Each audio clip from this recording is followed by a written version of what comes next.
All right, should be good to go. Jonah, are you hitting the recording? We are recording now. Oh, we are? I didn't even notice. Okay.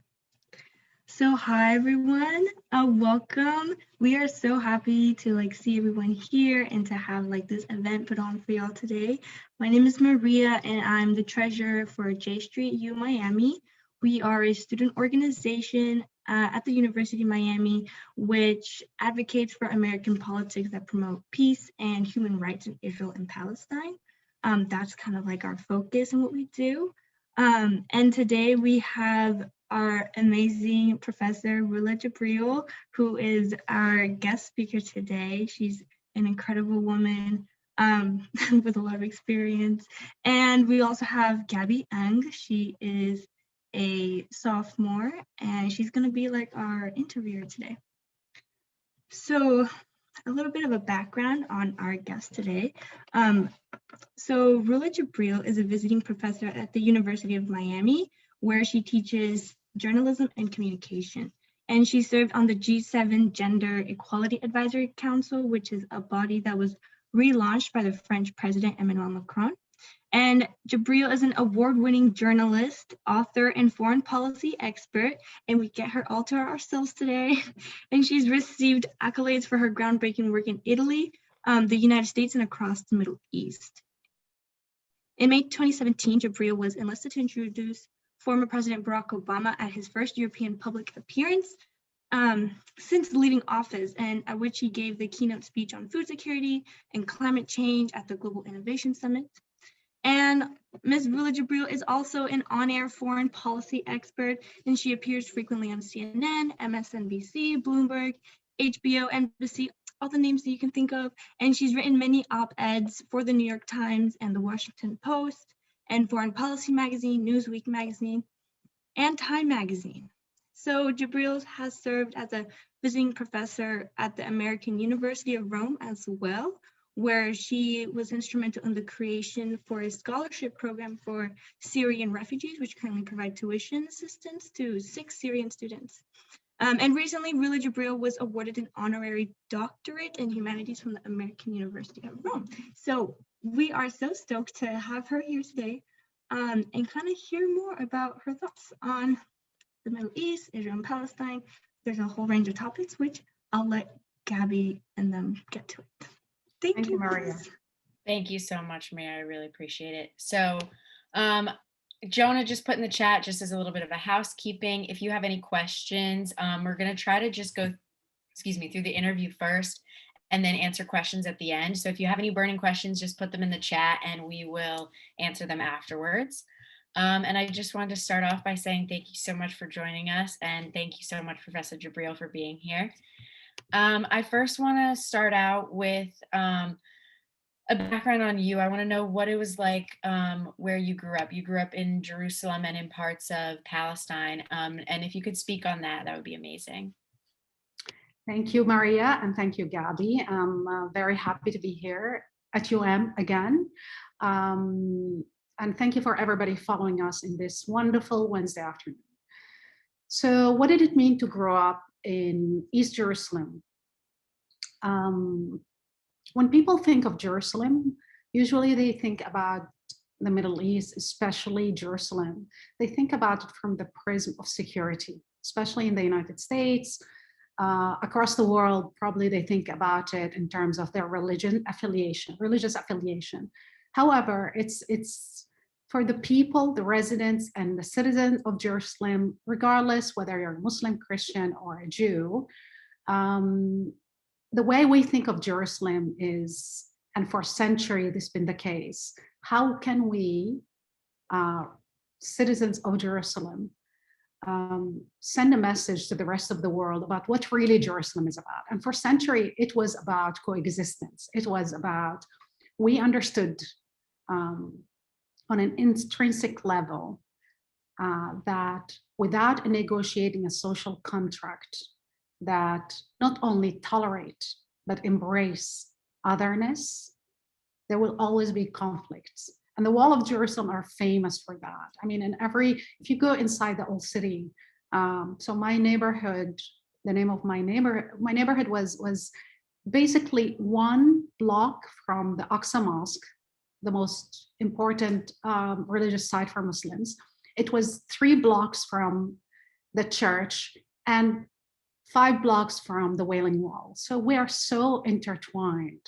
The geography of Jerusalem is so small, but it means a lot for a lot of people. So I remember celebrating Christmas with my Christian friends, neighbors. I remember hosting dinners in our home for pilgrims from all over the world, whether they're Shia, Sunni, whether they're Christian, Copts, Protestant or Catholics, Copts, or wherever they came from. Jerusalem is a sanctuary, but also it embodies the idea that nobody is free until we are all free, and nobody is safe until we are all safe. And if one community is attacked, we know that this attack will not only be against one community. Sooner or later, it will transit to all other communities. And for centuries, this was the mantra of Jerusalem. So my family was from Haifa, my mother family from Haifa. They're Israeli citizens, Palestinian Israeli citizens. And you notice in your tweet, you called me Palestinian journalist. However, I'm ethnically Palestinian, but I'm an Israeli citizen. I have a Christian family and Jewish family and Muslim family. So if you ask me, how do I define myself? With which group? I guess it's the groups that see me from the outside see me based on my ethnicity, and the government tries to identify me based on my ethnicity. But I think it's citizenship that matters. It's in a democracy. It's not your ethnicity or skin tone or religion or sexual orientation, but it's basically your citizen status. And in Israel's own Declaration of Independence, in 1948, which was only years after the Holocaust ended, the idea that the founding father of the state of Israel enshrined in the Constitution, in the Declaration of Independence, obviously we don't have a constitution in Israel, enshrined the principle of equality for all citizens, I think was a triumph over hate and over fascism and Nazis in Germany. We didn't succumb to tribalism, and we will not succumb anymore. Amazing. Thank you so much. That was a really beautiful way to describe Jerusalem and sort of the way that you grew up. Sort of jumping off of that, let's talk about politics in Israel and, what's been going on. There's been 4 elections in the past couple years. And, Netanyahu is a controversial figure, to say the least. So can you speak on sort of the politics in Israel and what's been going on there over the past few years?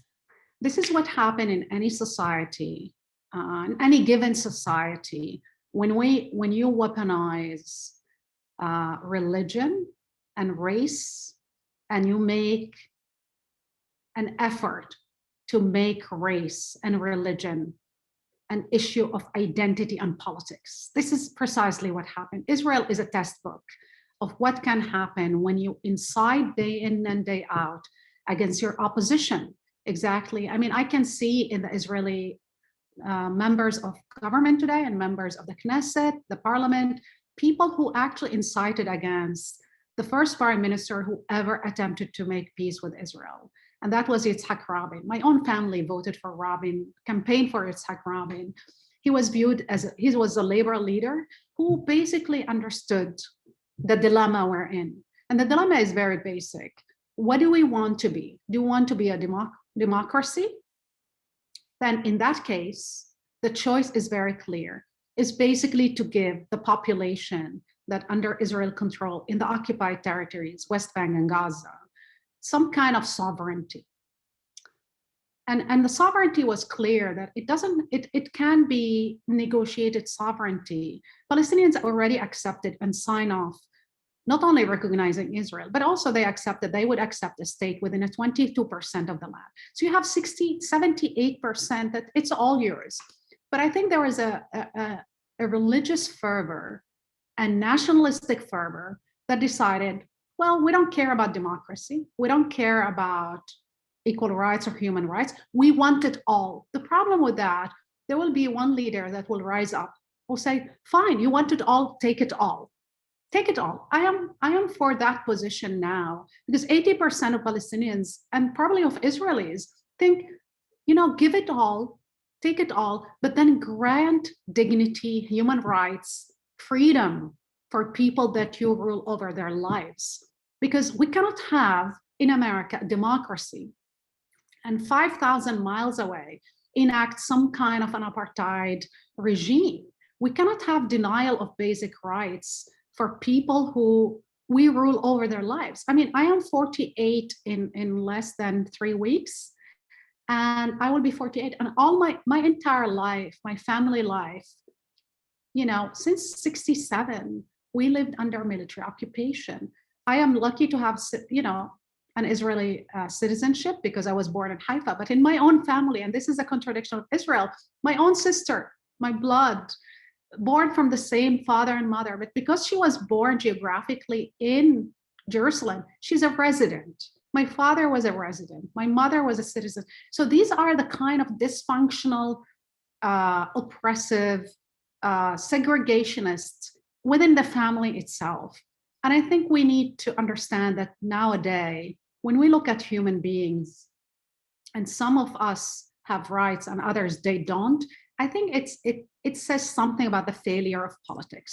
And what we see in Israel is a failure of democratic principles being enacted and implemented and reaffirmed.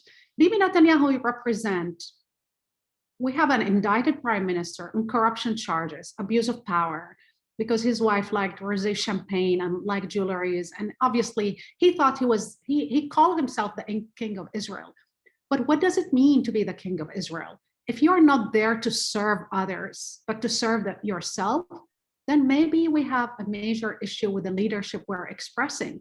And if you want to cater to people, sell them ideas that intrinsically are ideas of division and hate and exclusion, I don't know if you can be part of the 21st century model of citizenship.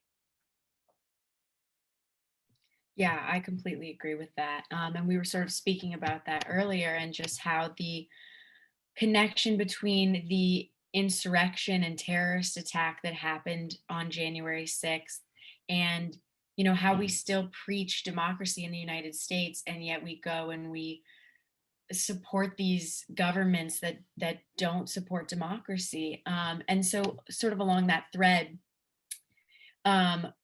these peace deals that have been made, especially there was a peace deal I think a year or so ago with the UAE and with Israel. These peace deals are being made, but there's not really a support on the ground to the actual citizen. So what do you think of sort of the concept of peace in Israel versus, not even in Israel, in the Middle East, versus the actual execution of it? This is a great question, Gabby. Thank you for asking this question. So I don't call it peace deal. It's an arms deal. We decide it's a transactional deal, political transactional deal, which says that Israel doesn't need to address the humanitarian issue in its home, where we have, it doesn't have to talk to the Palestinians, it doesn't have to address their aspiration for freedom, dignity, human rights, doesn't have to do anything. What needs to do, Israel needs to build a bridge to Arab regimes. The problem with that rationale is the UAE is 1 million people. It's like the whole country is 1 million people. You have 2 million residents who are guest workers. They have no rights. When the Ministry of Tourism issue basically the guidelines for tourists who go to the UAE, you know what they tell the Israeli citizens? Don't talk about 3 things. And that tells you everything, that speaks volumes. Don't talk about democracy, don't talk about women's rights, and avoid criticizing the royal family. What kind of peace deal where you are telling your own citizens, don't discuss democracy, don't discuss human rights, don't discuss women's rights or the royal family, which is the royal family famous.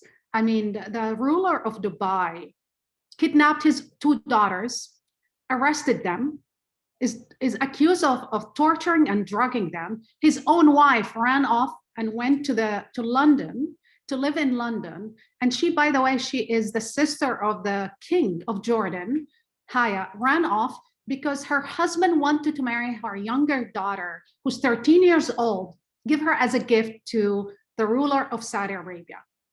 What kind of peace is that? It's like doing peace with the Talibans and pretending that there's something else. There's no peace. You don't negotiate with authoritarian rules because sooner or later they will turn against you. If we learn anything about the history of the Middle East, Saddam Hussein was our ally. Gaddafi, at a certain extent, was our allies. The Mujahideen, quote unquote, were our allies. Did that in any way build a road or a map to peace? It did not. Peace needs to be negotiated on the basis of what are the aspirations of both sides? How can we bridge the gap? How can we negotiate a viable solution that respects the dignity and the aspiration for freedom? You know, when we talk about Republicans here in the United States and what they're trying to enact and do, they're trying to suppress the vote, and somehow they're trying to prevent millions of people from voting. In Israel, we just had an elections, but there's millions of people who we rule over their lives. They cannot vote in our elections. In the same areas, you have settlers who are allowed to vote, who are allowed to take vaccines. 3 miles away from them, you have families. And the distinction is what? Ethnicity, religion. This is the kind of rationale and politics we have. Israel is the major recipient of foreign aid from the United States. And it pains me to say that, pains me. When we look at Israel, especially the American public opinion, we look at it as if we will deal with it as a security issue because it's a security issue. But most people, you know, especially Republicans, they gave up on Israel being a real democratic state. They gave up. Actually, they're feeding the right wing in Israel. You know, they're giving the right wing in Israel more drugs. Now they're almost addicted to the same drug. And that drug is nationalism and authoritarianism. And it's creeping and coming back to haunt us also in the United States. January 6th, terrorist attack against Congress. It's sending a message, these terrorists send a message to most Americans that not all men were created equals. That's the idea. Every time we did not stand up for human rights in this country and we delayed progress, we did not affirm and defend democracy, we ended up in the same situation. After the failure of Reconstruction, it took America 100 years until 1960s, until the Voting Rights Act. And now, again, that assault and Voting Rights Act keeps happening. But imagine if you live in a reality where Jim Crow is the law of the land, because this is what military occupation is. It's a Jim Crow in all of its aspects. And again, I don't think this is the Israel the founding father wanted or dreamt of. Yeah, I completely agree with that sentiment. Talking about politics in the US, let's talk about the, legacy, if you want to say, of the Trump administration and how that impacted politics in the region. And then sort of this transition into the Biden administration, which, many see as a positive in a lot of different lights. In this region, especially between Israel and Palestine, it's not exactly clear cut if it's, it's better than President Trump, but it's not necessarily the sort of progressive shift that we were all hoping for in the Middle East. So I think we still have time for Biden, but it's a huge shift. At least we don't embrace dictators who chop up journalists in embassies, kill them. We don't embrace the MBS of the situation who bomb. Saudi Arabia is the richest country in the Middle East, is bombing to oblivion the poorest country in the Middle East, Yemen, creating the worst humanitarian crisis. And if we think, oh, who cares about human rights? Guess what? You have radicalization, mass unemployment, mass desperation. Who these people hate? When we ask sometimes after terror attacks, why they hate us, look at what we are doing to these people. We're denying them the basics, not only rights, we're denying them the right to live, and bombing them with our, enabling these regimes, selling them weapons, And we look at these regimes and we're fine with their human rights atrocities. Yes, we might feign outrage because they killed Jamal Khashoggi, but guess what? The fact that there's no accountability, now the Crown Prince of Saudi Arabia is threatening journalists like myself and many others. He's threatening ex-FBI officials like Ali Sofwan. He's threatening a UN investigator like Agnes Calamari. I mean, like, he's so emboldened. He thinks he's above the law because he thought, well, I have a good relationship with Trump and with Kushnir. And honestly, I would like to see an investigation in the business relationship between these families, because it is not normal that an advisor to Trump would go until 3 o'clock in the morning and start WhatsApping with a crown prince and coaching him about how to defend himself after he murdered a journalist, after he said death squads. Are we becoming ourselves a bankrupt and corrupt government because we cannot act and operate as an authoritarian state? Biden, I think, gave up on any political solution with Israel. I believe that the message is clear. They will try to do some kind of deal with Iran, enact diplomacy, which Biden promised that he will try to revive or relaunch the talks, because guess what? Also, Trump action, which is the maximum pressure, has failed spectacularly. Iran is very close to an atomic weapon, is very close to China. They just did a deal for $500 billion, close to Russia. So what Trump did is this macho, politics that led nowhere. It actually endangered all of us further. So we need a different language. We need a different strategy in the Middle East. And the strategy is to negotiate and enact diplomacy, to talk to the people in the region, not only to the regimes. Mohammed bin Salman represents one country, but the Saudis, actually, the overwhelming majority of people in the region, who are 400 million people, are under, 60% of them are under 30 years old. And exactly like you, Gabby, and like Maria, and like Jamie, and John, and Michael, all of you, what do they want? They want freedom, they want democracy, they want dignity, social justice. They want what we want. They want to breathe. They don't want to be arrested for a tweet or chopped up for an article. They actually want to have a decent, dignified life. And if we tap into that, that's the biggest change. And if we look at what do they admire in the Middle East about the United States? American universities. They admire our freedom of speech. They admire our universities. They admire actually our immigration system. They admire our economy. They don't admire the missiles that we sell them, or the fifth fleet in Bahrain, the sixth fleet in Bahrain. They don't care about that. Actually, the main criticism is our blindness to our values and our principles. The main criticism in the region is our complicity with these autocratic, ruthless, barbaric regimes. Yes, sort of the hypocrisy of the United States and how we can say, democracy at home and then support these governments abroad. Moving on from that and sort of Gabby, can I add just one more thing? Just the administration just tweeted saying, we're very happy to give humanitarian aid to the Palestinians. I mean, again, the solution is, we don't do any diplomatic solution, but we'll give them some money. People don't want charity. They want dignity.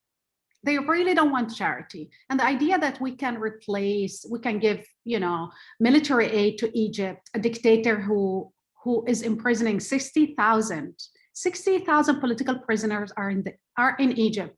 Not only we're giving him billions of dollars, but the guy, every time there's a woman that call out a rapist and go to the police to basically, summon her carriage and go out and denounce rape and sexual assault, she gets arrested. She gets raped in jail and tortured, and then they basically administer virginity tests. These are our allies. Our allies are people who chop up journalists in embassy. I mean, when Israel says about, we have these peace deal with Egypt, you have a peace deal with a guy that committed a massacre in daylight, Rabaa massacre in 2011. This is not an ally. You don't want a butcher as an ally. You want real stable countries where people look at you as a real ally because you have shared values.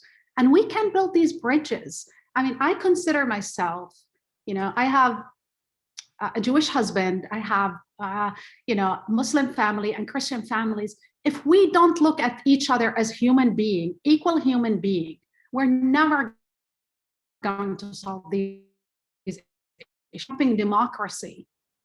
And this is the root of all conflicts in our region, in the Middle East. And I fear also in the United States, it's tribalism. Yeah, it really is.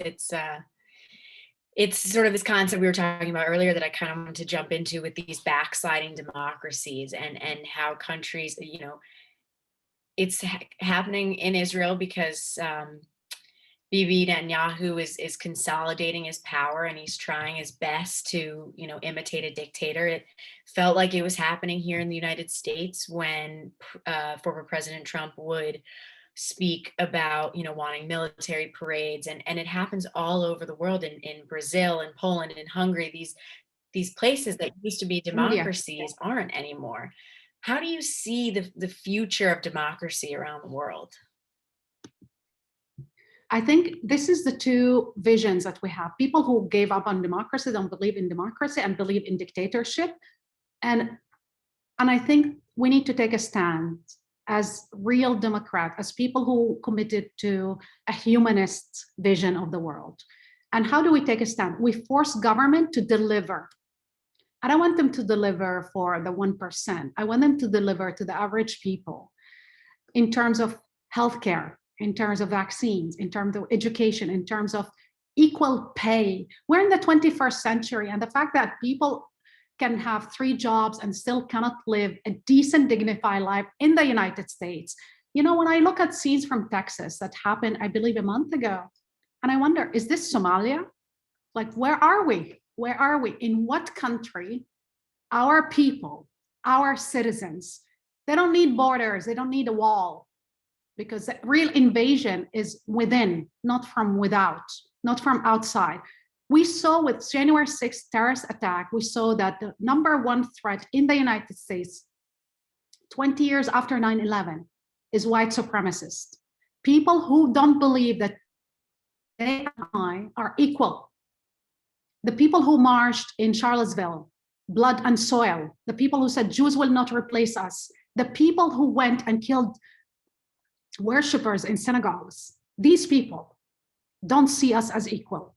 This is a threat to all of us. And if you're waiting for a genocide to happen, it's already too late. And if you go to any Holocaust museum and the first sentence you read, the Holocaust did not start with a killing. It started with words. Words. The way we speak of others, about others, the way we treat others. And I think we need to change a lot about who are with the others. The others is all of us, whether it's George Floyd, whether you are an African American, Latin American, Jewish American, whoever is a believer in real democracy. And I believe this is an existential moment for all of us. January 6th was it's not a tipping point, it's a signal, and it can happen again, and it will happen again if we do nothing. And we need to act now, because what's happening now, that huge chunk of the country, even simple people, are being brainwashed to think that Jews and Muslims and Latinos and African Americans are an existential threat, are a demographic threat to the well-being of white America, to your way of life. What is your way of life? We need to pay attention to the coded language. When they say globalist, I know exactly what they're saying. They're talking about my husband's family who are Jews and believe in humanism, believe that we're all born equal. This is what they're talking about. Yeah, that's it's poignant. It's poignant. I like the way how you said that. Sorry, I'm a little bit speechless. It was just, I just we all dropped have the mic to. a little bit now. I Yeah, get, yeah. when I predicted Trump victory in 2015 based on the language he deployed, because Yeah. for years, I lived and studied in Italy, and I understand how fascism works. Mussolini deployed similar language. Hitler deployed, obviously more coded, more articulate. When I saw people thinking, who cares about these others? It will never happen. And people were trying to justify electing him, saying, well, he will be good for the taxes, or he will not do any foreign invasions. Guess what? There will be no more foreign wars. Guess what? He brought the war back home on all of us. Charlottesville was not an aberration. Synagogue Tree of Life was not an aberration. Those terrorists who assaulted the capitals, there's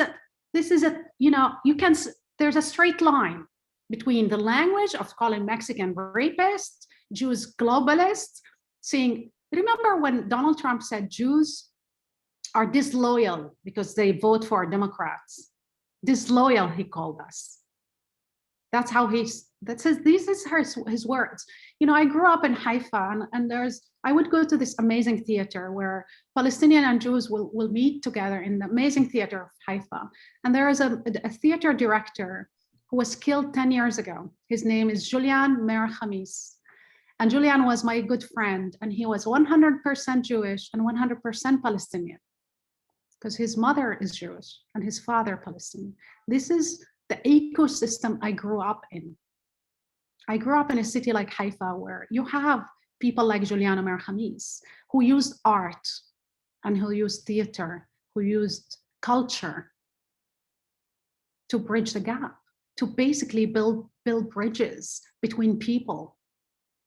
And he treated everybody with dignity and respect. And he was shut down. He was killed in Jenin, refugee camps, in front of theater he built. So, yesterday was his anniversary, and I think about him every day, because they might have killed him, but I hope they will never kill the idea behind what he was trying to do.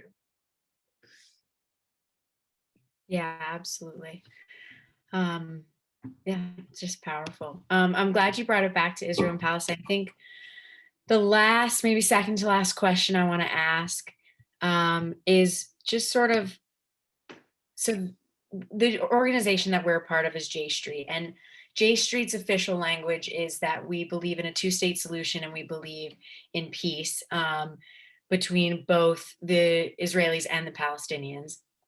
And a big thing that we're against is the settlements, and the settlements are Israeli Jews going and moving into the West Bank, just for those who don't know, and those Palestinians living in the West Bank don't have voting rights and sort of live in this occupied state, whereas the Israelis that move in there have full, Israeli citizenship, can vote, all of that. And so I just sort of wanted to get your personal opinion on, the settlements, and then also just two-state solution versus one state with equal rights, and just sort of what you think on both of those camps, and how your growing up there sort of impacted that. So in 2010, I did a movie called María, and it was based on a book that I wrote about Palestinian women, struggling under the conflict, under military occupation, under militarism. And also, you have a system of conservative system of patriarchy. I mean, if I think today, there's an image that shook me when I watched the news this morning. The president of the European Commission, a woman, together with the president, I believe, of the European Parliament, they went to visit Turkey in an official visit to visit Erdogan. So Erdogan put 2 chairs for the 2 men, for himself and the president of the parliament, and he didn't put a chair for the woman. Okay, so she stood up and she looked at them like, so she stayed up. This was an official visit. Okay. So that image actually was very symbolical of what Turkey is doing to women's rights. And it shook me because it was 10 years after I did the movie and I wrote my book, Mirat. Going back to your question, where I stand, I always knew the moment they killed Yitzhak Rabin, the bullet that shot him and killed him by this Jewish terrorist, Igal Amir, who was incited by Netanyahu and the Likud party, and by rabbis, sadly, fanatical rabbis who today sit on the Council of Settlements in the West Bank. When they killed him, I knew they killed the two-state solution. It was done. That ship has sailed. It's gone. I understand that some people in the West still want to believe that there is two-state solution. There's no two-state solution. It's done. There's no, how can I put it so people can understand?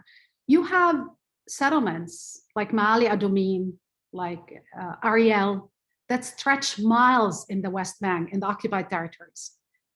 There's 600,000 settlers between Jerusalem and the occupied territories.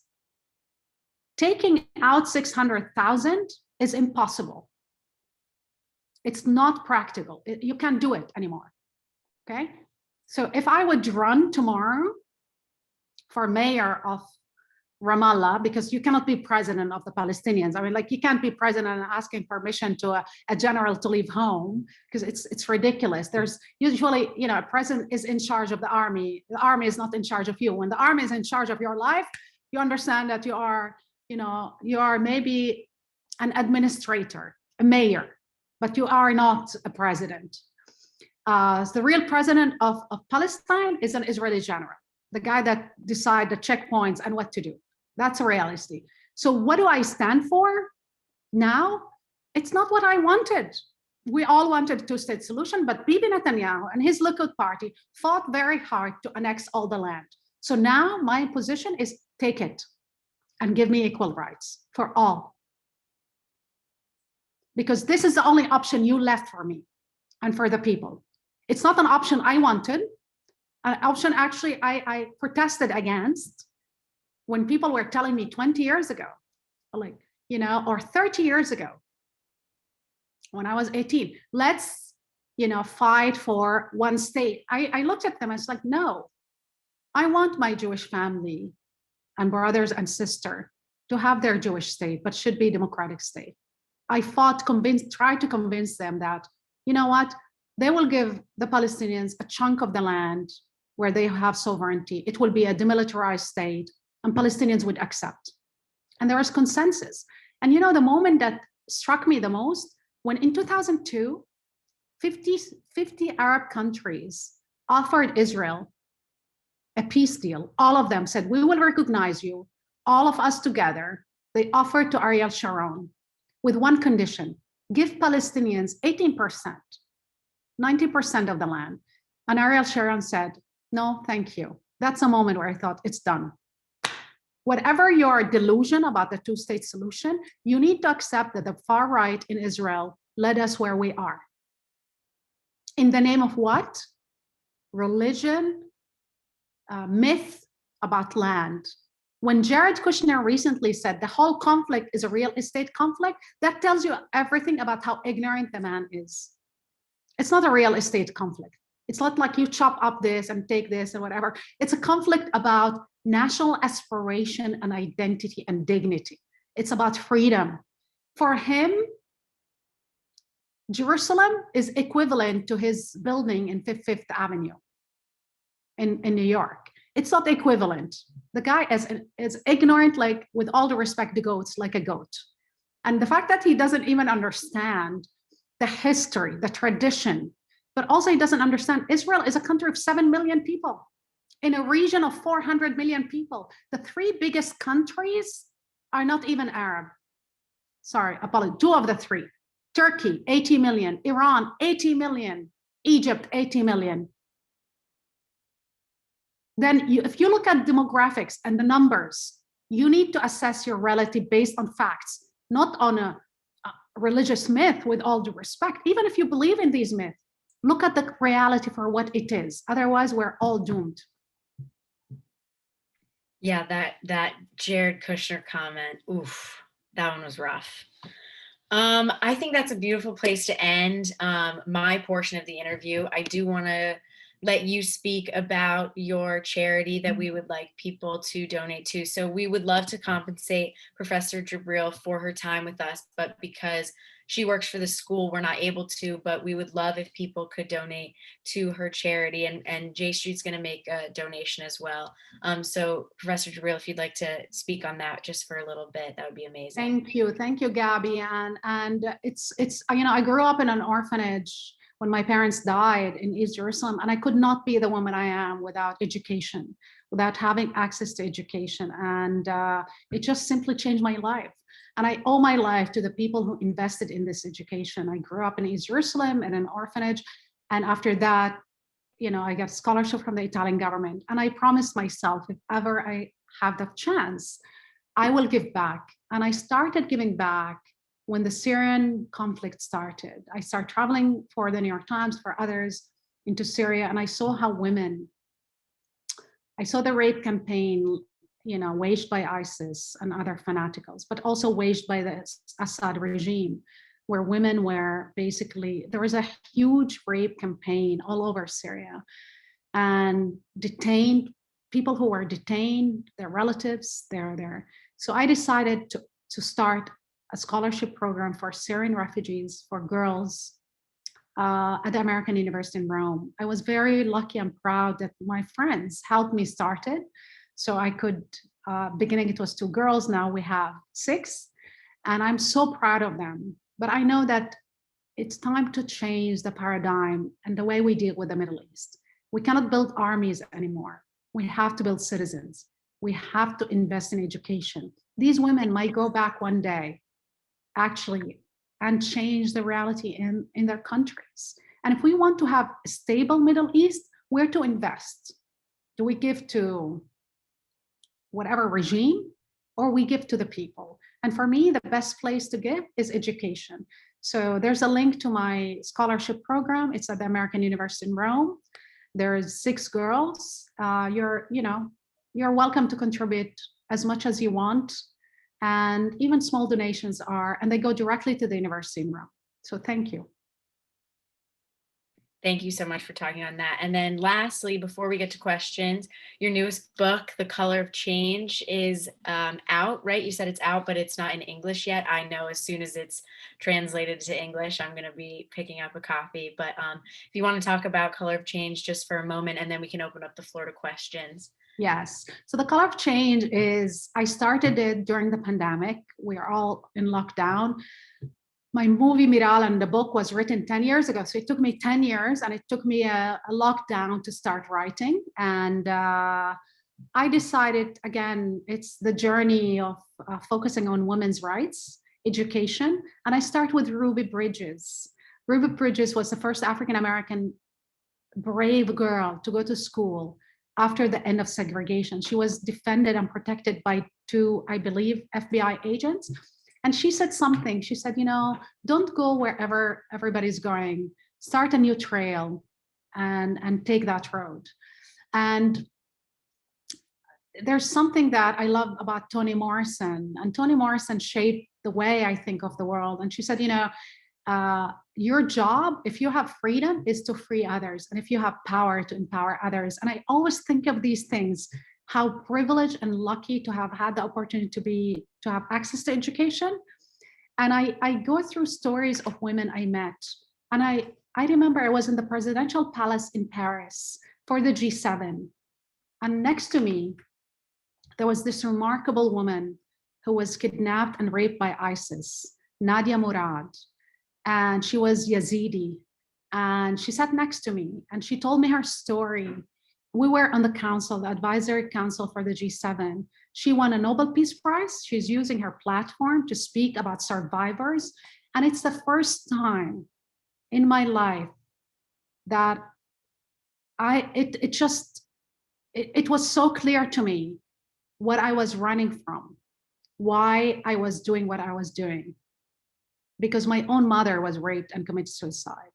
So for me, I just suddenly, this girl made me own my own story, make me understand that for a long time, where, when we cannot breathe, the sentence "I cannot breathe" is when justice is denied, is when a woman tells you that she is subjected to violence, whether physical, verbal, or emotional. and justice, and people don't believe her, and she's denied justice, she's actually being abused twice over. So the book is about that. It's about the stories of remarkable women who not only are surviving, but also what they are doing with their platforms, with their stories, and starting with owning my own story about my family and why I ended up in an orphanage. Awesome. Thank you so much. We're going to have Maria open it up for questions and call on people. And yeah, just take it away, Maria. Thank you so much, Professor Jebreal. This has been. Thank you, Gabby. You asked wonderful questions. Thank you. Thank you. I appreciate that. Professor Jebreal, that was like really powerful. I was like in awe the whole time. So I think a lot of that did resonate with a lot of us also. So yeah, thank you so much. And we're gonna open up the questions. So one of the questions that we got in the chat is, given Netanyahu's chronic ethics problems and corruption, why after 4 elections can't anyone else get elected? It has to do with the structure of power. Well, listen, whatever we think, he's an effective propagandist. He weaponized fear. He made people think in Israel, my Israeli friends, who I used to debate with and discuss 20 years ago, they really feel that there's an existential threat every day to their lives. And I don't disagree that there is a threat, but the fact that you make everything as if we're living, Israel is a powerful country. We have, hundreds of atomic weapons. They're the most powerful country in the region, the entire region, protected by the United States, the best equipped army, best technologies, but safety has to come not only because of our military position, has to come from something different, from actually, you can eliminate threats, not only by military action, but people aspiration are not the threat. When people want freedom, this should not threaten you. When people want equal right, this should not threaten you. When you see half of the citizens as a threat to who you are, when Bibi Netanyahu is willing to negotiate with an Islamist who hate women, who's a bigot, a misogynist, sexist, and homophobe, and hate women, and he rather negotiate with this guy so he can stay in power and not negotiate with liberals who want democracy, more democracy, it says everything about where, who Bibi Netanyahu is and what he's really interested in. He's interested in power. He doesn't care really about security. When your negotiator and your ally is an Islamist, good luck with that. Good luck with that. And not only an Islamist, he wants to include in the country, which will be a stain on Israel, Kahanists, member of the Kahanists. For whoever doesn't know the Kahanists, they're basically a terrorist organization that committed terrorism both in Israel and in the United States. So it worries me, the kind of stain on Israel's name and democracy. This guy is willing to drag the country down the drain just to stay in power. Yeah, okay, thank you. Yeah, thank you for the insight into that. And we have another question. I'm actually going to pass it to Gabby to give this question out. Yeah, it's my mom's question, so I wanted to push Say it hi to your towards mom, you. please. Yes, absolutely. But she asked, how did the pandemic play into the conflict in Palestine and Israel? So Palestinians are dying in droves, both in Gaza, the West Bank. Israel has a success story when it comes to vaccines. They were the first country to vaccinate. But again, we live in an ecosystem, and Israel guaranteed vaccines for the citizens, but not for Palestinians under its occupation. But also it doesn't allow them to negotiate with others and get vaccines. The problem with that logic is two. One, even if you don't want to address it on humanitarian ground, you have to address it in terms of health. All these variants are coming back to haunt us. Why? Again, until we're all safe, nobody is safe. So it's in Israel's best interest to vaccinate everybody. Okay. But there's this nationalism, vaccine nationalism. We're seeing it not only in Israel, we're seeing elsewhere. But in Israel, we have extra doses of vaccine, and Bibi Netanyahu is shipping them to Honduras and to other places, and not sending them 3 miles from his home to Palestinians. That's the kind of policies that based on hate, but also it's misguided. Because if we will have variants, and we start seeing various variants in Tel Aviv, in Haifa, in Rishon LeZion, in Jerusalem, variants that might not be deadly, but they will cripple the country economically and health-wise. Because then they will have to import extra vaccine and basically vaccinate again with a 3rd dose against the variant. Why don't we vaccinate in the first place? It's about national security at this point. But they're so, I don't know how to say that, so misguided when it comes to the vaccine. Again, the United Nations, there's the United Nations, and the Geneva Convention says that when you control the life of population, you are in charge of their protection and of their lives. Israel is in charge of the vaccine, is in charge of who gets vaccinated and who doesn't.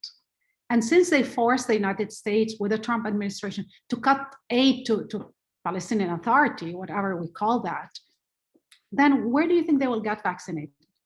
I mean, like, I honestly, I feel that whoever is advising the prime minister must not understand what science is. He needs a scientific advisor to understand how variant works, how vaccine work, and how nobody is safe until we vaccinate in our ecosystem who live in our surrounding.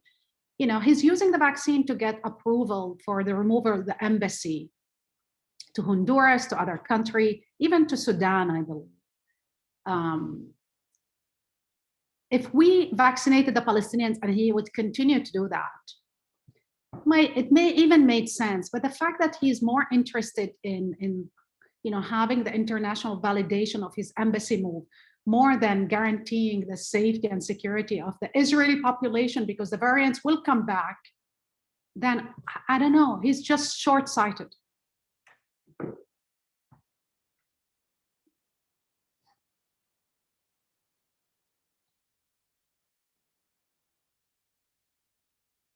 There's another question in the chat. Maria, do you want to?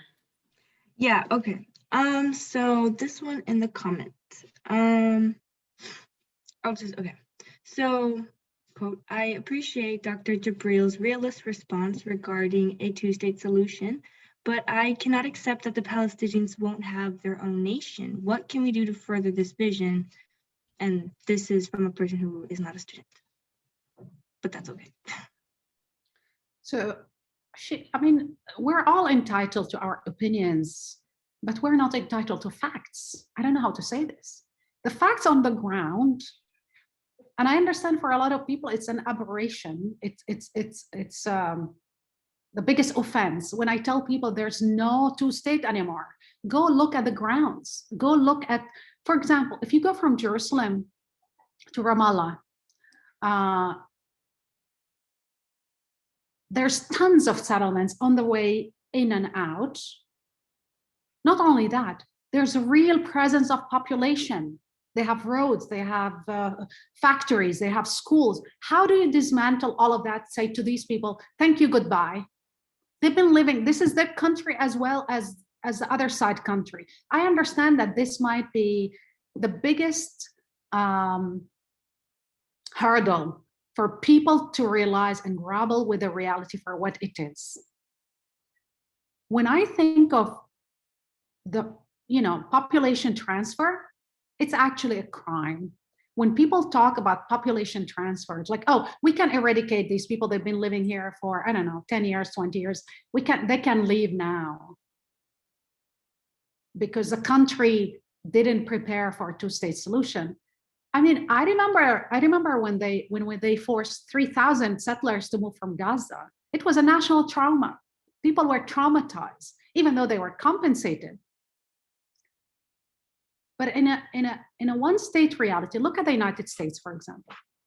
we don't look at each other, or some people do, but I don't look at Maria, I don't look at Gabby or Michael Shapiro, whoever, because of their Jewish identity. We're all Americans. Don't we say that? Why don't we become all Israelis? I mean, I don't care what perfume people like. What I care about equal rights for all, okay? And if the Israeli right didn't want that I'm sorry, their policies de facto enacted that. I didn't want that 20 years ago. Today, I look at the world for what it is. And I am not willing to commit crimes and transfer a population of 600,000 or 400,000 or even 200,000. For me, that is atrocious. So if they want to stay and live under a federation or so, when we talk about one state reality, it doesn't have to be like, there's various formulas. There's a federation, but we need to start talking about concrete solution, because the lack of solution is leaving us with one option, and this is a one state reality. When you avoid addressing a problem, it doesn't go away, it festers, it actually grows. And I invite my Israeli friends and my Palestinian friends and brothers and sisters to start, coming out with solutions as soon as possible, because the options that we are left with is not an option, is a recipe for a complete conflict, perpetual war. That's the option I'm not comfortable with. Thank you for that. It is, it's definitely a hard question to grapple with, but put it very eloquently. The next question that was into the chat was, I'm gonna let Noah ask their question. If you wanna. Yeah, I can ask. I was just curious what you proposed as kind of a first step or next step for the Biden administration if they were to take action on Israel-Palestine at this time.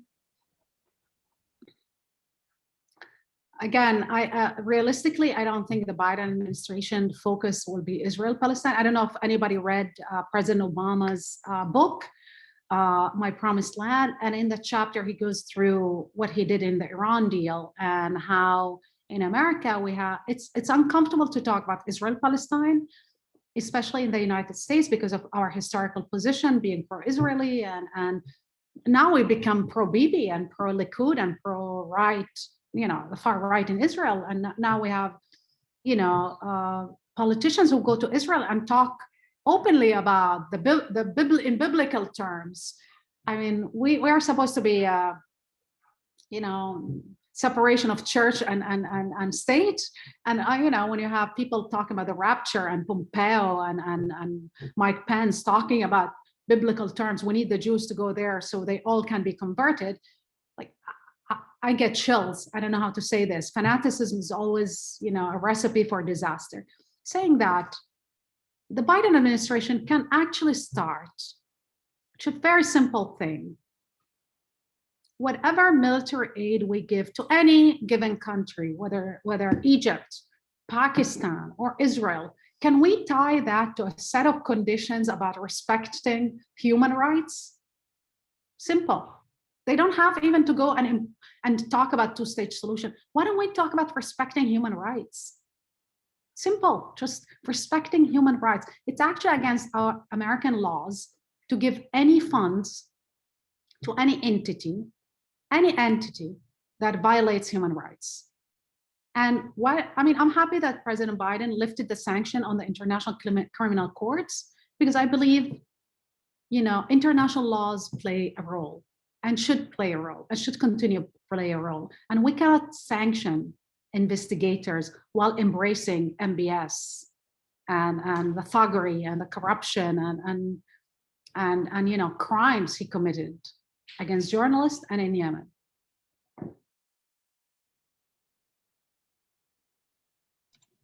Thank you. Yeah.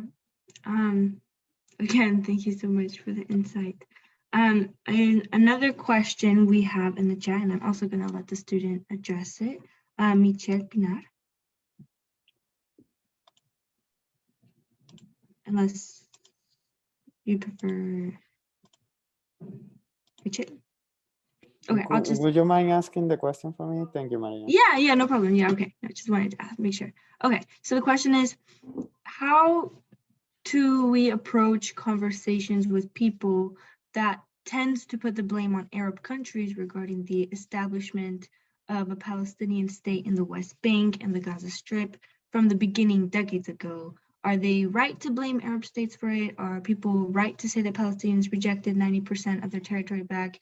And do you approach conversations with people with that mindset? I don't like the blame game, but if we have to blame people historically, well, all side has to blame. Like every side can be blamed, okay? But one thing is not factual, is Palestinian rejected 90%. Palestinians signed in 88, they recognized the state of Israel. They addressed entering negotiation with the state of Israel, 1988. Then they went on to sign the Oslo Agreement, 1993, accepting 20% of the land, 22% of the land. Then, and this is something that we need to talk about facts for what they are. 1993, when Palestinians accepted 22% of the land, the number of settlements increased, didn't decrease. So we had a number of settlements, I believe at the time was limited to, I believe 11 or 12.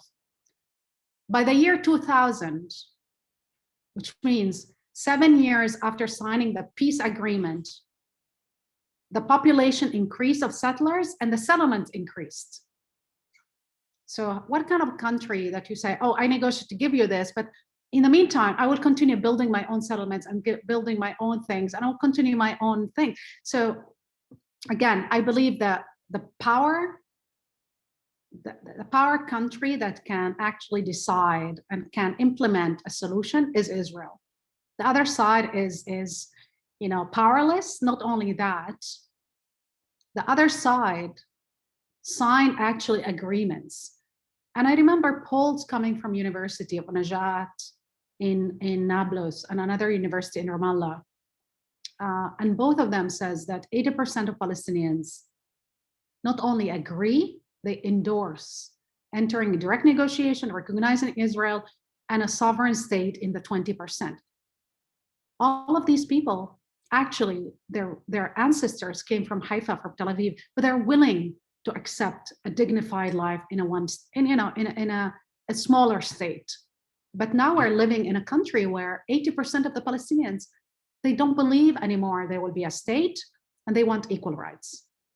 Actually, this was one of the warning of major politicians, Yair Lapid, who said, what if we have a leader who will rise up one day who said, I don't want a state, I want equal rights? Then what do we tell them? It's not a democracy? And I think he doesn't understand. While he's saying that, people are already saying that. You don't need the leader to tell you this. People on the ground are already telling you that they don't believe there will be a sovereign state, that they want actually equal rights. Thank you, Professor. The next question that was put on here, I don't know if Jonah wants to state it himself. Could you ask it for me? Yes, of course.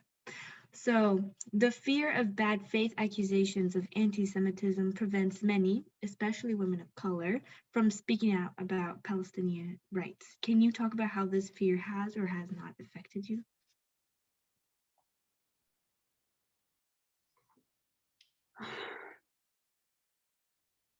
Honestly, I don't let fear control my life. So if somebody in bad faith wants to decide that what I'm saying is anti-Semitic, I think it doesn't make sense, but that's their opinion. I'm not going to challenge their own bigotry. Bigotry defines people.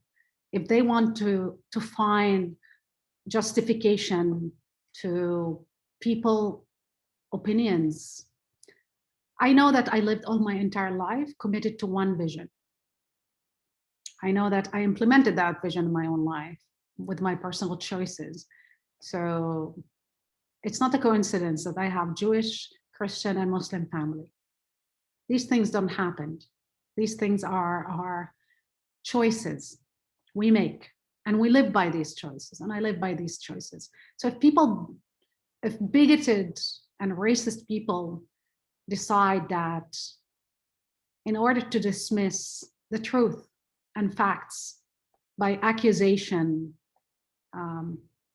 of a woman like me, who, yes, is a woman of color, yes, I'm ethnically Palestinian, but that doesn't make my argument less valid, doesn't make my argument and the facts I'm saying less valid or less truth.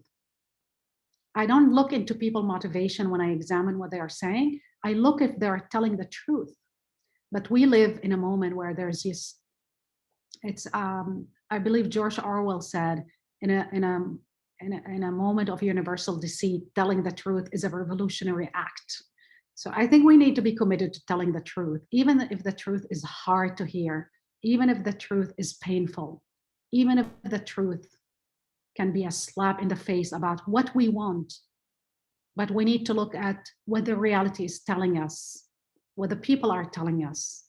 And we need to negotiate that kind of social contract where people, freedoms, rights, and dignity is respected. That's a world I'm committed to. Well said. There's my little clap emoji. Well said, yeah. And thank you, thank you for opening up about that. I know that's something that a lot of women and a lot of people of color grapple with. And as far as other, if I may add, it's just, bravery. It's not being brave. It's just about, looking at yourself in the mirror. And of course, it's more convenient. I mean, obviously, I would have probably done much more. I've been on, I would probably be on television even more if I would say certain things, but I refuse. I refuse to sell my principles and ideals because of opportunism, because I would sell myself.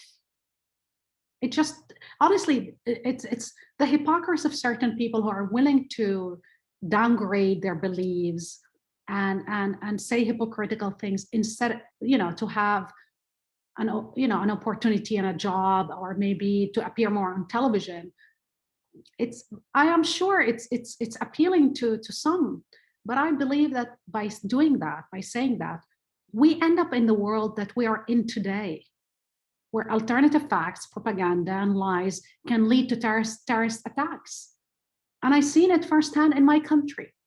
I've seen how accusing a prime minister of being a traitor led to murdering him. I've seen how accusing Palestinians of being similar to the Nazi is leading to violent acts against people every day. I've seen how we brainwash a nation that they're willing to give up on democracy. I've seen that before, and I'm not going to be part of that. Yeah, that's, you put things so eloquently. I'm like, wow. Thank you. And going on forward with another question, I think we have time for 2 more questions. So the next one, John Pino, would you like me to read it, or would you like to say it? Oh, I can say it. This kind of builds off your point where you mentioned how you tell the truth no matter how uncomfortable it is to people. And that's what I try to do with the situation, or at least like from what I know of it. But a lot of people I find just deny like what you have to say and the truth. I was like in a really long conversation a few weeks ago about why the 2-state solution has failed, like in my view. And they just didn't see any of the points. Like you mentioned how the 3,000 people who left Gaza, and that was seen as a national tragedy. I just feel like whenever I bring stuff like that up, people seem to have already made up their minds on how to feel about the situation. So how do you deal with people like that?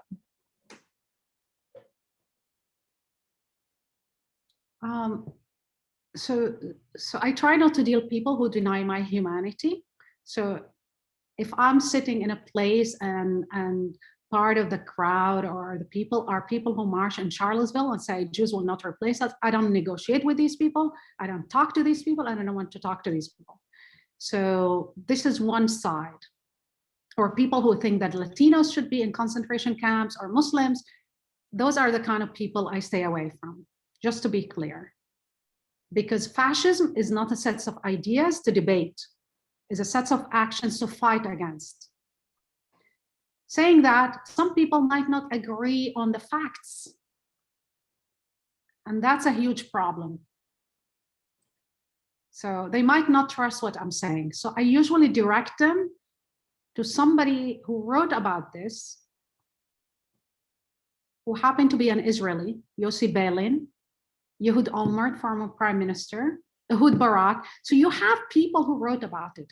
My favorite intellectual about the subject, who writes very often, there's a historian and there's an intellectual. Peter Beinart, who writes very often for also the New York Times, is a conservative Jew and he's honest intellectual. But also if I look at the facts, there's Israeli historians who wrote extensively about it. Benny Morrison, and many others, Ilan Pape. So many others. So they don't have to believe what I'm saying. Why don't you go and read? Like point them out to read historians, Israeli historians who are not ideological, who actually wrote about the facts. And I think you can take it from there. Once, and I read recently something that I believe a guy who used to be in the far right movement in America, he was to be a nationalist, white supremacist. And he said something, he said, you know, if you want to convert some white nationalist, don't send a brown and black person to convince them. Send somebody that used to be in the movement and got out of the movement to make them see the limits of the movement. So usually I try to do that as much as I can, but I must admit, when people start saying things that are not true, for example, recently I was in a conversation and somebody said that the elections in the United States were stolen. And I said, do you have any evidence for that? It's like, yeah, the president said it. I said, which president? So, you know, again, but I try not to talk to people that I think are living on planet, I don't know, Mars. It's hard. We don't have a lot of time in life, and I dedicate that time to issues, to dialogue with people that we might not disagree, we might not agree on a lot of things, but we agree on basic facts, because we need to establish basic facts in order to have a dialogue and a conversation. Thank you for that answer. It was really well detailed. And I asked because I usually don't talk to people like that, but this is someone I know who's like center right, like liberal. So not like someone who's like far right, like, you know, neo-fascist. So it was pretty alarming that like, I feel like something a lot of like center right liberals tend to believe also, which is problematic to me.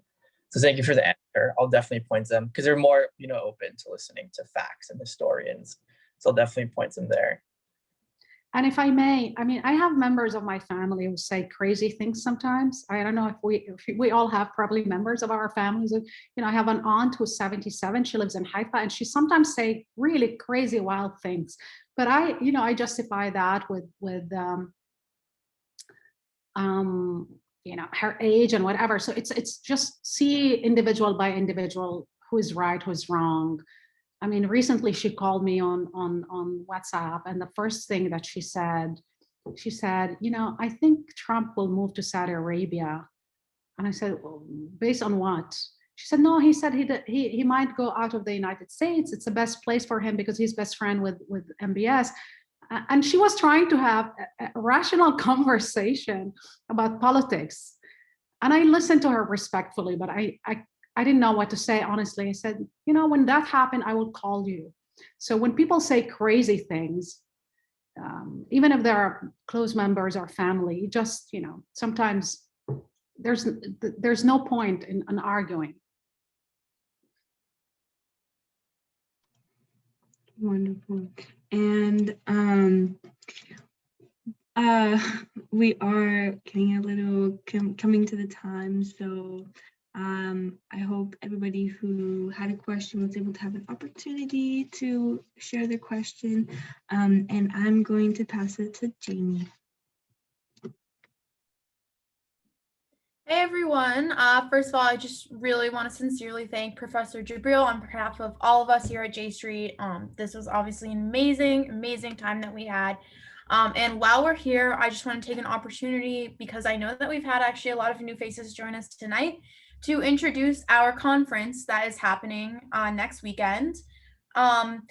Jonah will be putting the link in the chat, but basically just to kind of explain what our conference is it's totally free, it's totally virtual this year, and we're going to have a lot of really cool high up political speakers like Bernie Sanders, Elizabeth Warren, John Ossoff, Raphael Warnock, and Beto O'Rourke, and that's just a few of them who are going to be there. And it's super fun. I went last year. It was in DC last year. And honestly, it was one of the best times I had, because you got to listen to all these really cool political speakers talk about the conflict that's going on in Israel right now. It literally takes like 2 minutes to register. And even if you can't make it the whole time, just register, because you might be able to, go on a really cool Zoom meeting and see something really cool. And then the other thing, I just want to wrap up by reminding everyone to donate to Professor Jebreal's charity, and also just about her book, Color of Change. And again, just thank you all so much, and reach out to us. If you have any questions about the conference, we'll be happy to help. You can follow us on Instagram, Facebook, Twitter, etc. Can I say, Jamie, thank you, J Street, for everything you're doing for affirming democracy and fighting for, not only democracy in this moment, not only in Israel, Palestine, in the United States. I think it's very important that young people are not bystanders, but are on the center and the front of this fight. It's the fight for our lives. It's your future. It's the world you will inherit, and live in. And tonight, from your question, I can see leaders of that movement, but I can see leaders that can actually change the conversation in the United States and around the world. And I hope you will stay engaged. We need you to stay engaged. Our future depends on you staying engaged. So thank you. Thank you. Thank you so much, Professor Jebreal. We really appreciate you being here. Thank you, guys. Thank you so much. It was an honor to interview you. Thank you. Thank you, guys. Thank you so much. Thank you.